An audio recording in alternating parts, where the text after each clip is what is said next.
News 18 Urdu, हमारी पहुंच आपकी ताकत। सोनभद्र जाने के लिए प्रियंका गांधी अड़ी हुई हैं। आज भी उन्होंने कहा कि वो सोनभद्र में मुतासरीन से मुलाकात किए बगैर नहीं जाएगी। प्रियंका गांधी ने कहा कि दफा 144 के निफाज के बावजूद पुलिस मुझे अपनी गाड़ी में ले जाए या कोई दूसरी जगह मुझे उनसे मुलाकात कराने के लिए मौका फराहम करे। उधर प्रियंका गांधी को हिरासत में लिए जाने के खिलाफ मुल्क भर में कांग्रेसी एहतजाज कर रहे हैं।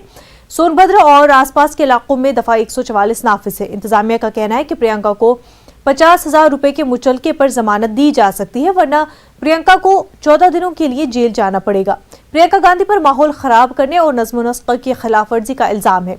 दूसरी तरफ टीएमसी अरकान का वफ्द भी सोनभद्र के लिए रवाना हुआ था, लेकिन उसे वाराणसी पुलिस ने रास्ते में ही रोक लिया है।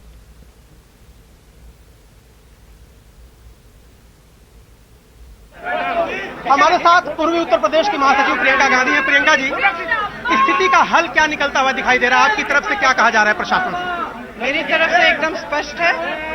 मैंने कल भी कहा, जब मुझे बॉर्डर पे रोका गया तब भी कहा, कल रात को भी कहा 2 बजे जब ये लोग मेरे से बात करने आए कि जब तक मैं परिवार के सदस्यों से मिलूंगी नहीं, मैं यहाँ से जाऊंगी नहीं।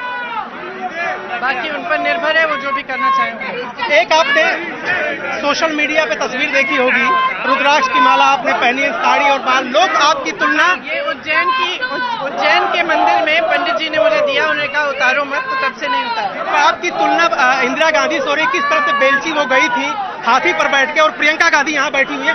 क्या कांग्रेस यहाँ से दोबारा से उठ कर खड़ी होगी? ये पॉइंट है क्या? देखिए, मेरी दादी जी इंदिरा जी के साथ मेरी तुलना करना ठीक नहीं है। अगर कांग्रेस अब अपनी आवाज उठाएगी, जनता की आवाज उठाएगी, जब जनता पर अत्याचार हो रहा है, जब गलत हो रहा है, अन्याय हो रहा है, हम आवाज उठाएंगे तो कांग्रेस जिंदा होगी। और इसमें योगी जी के रवैये को क्या कहेंगे? वो कहते हैं कि ये 1955 का विवाद है। बीजेपी के नेता कहते हैं प्रियंका गांधी फोटो अपॉर्चुनिटी के लिए गई। देखिए, मुख्यमंत्री कौन है बताइए? मुख्यमंत्री कौन है? योगी आदित्यनाथ जी। सरकार किसकी है? बीजेपी की। प्रशासन किसका है? नरसंहार हुआ है, 10 लोगों की हत्या हुई है, निर्मम हत्या हुई है, 6 लोग अस्पताल में पड़े हैं, उसमें एक 17 साल का बच्चा है, उसकी माँ अगले पलंग पे पड़ी है, उस बच्चे को पेट में गोली लगी हुई, उसकी माँ को ईंट से मारा गया है, सर फोड़ा है ईंट से, हाथ तोड़े हैं लाठियों से। इतना बड़ा हादसा हुआ है। उनकी जमीन पे कब्जा करने की कोशिश की। आदिवासी लोग हैं, आदिवासियों के लिए जमीन जीवन होता है, सिर्फ जमीन नहीं, जीवन होता है। उसको छीनने की कोशिश की इन्होंने। वो उनकी कुछ मांग है, कह रहे हैं कि 25 लाख अनुदान मिलना चाहिए।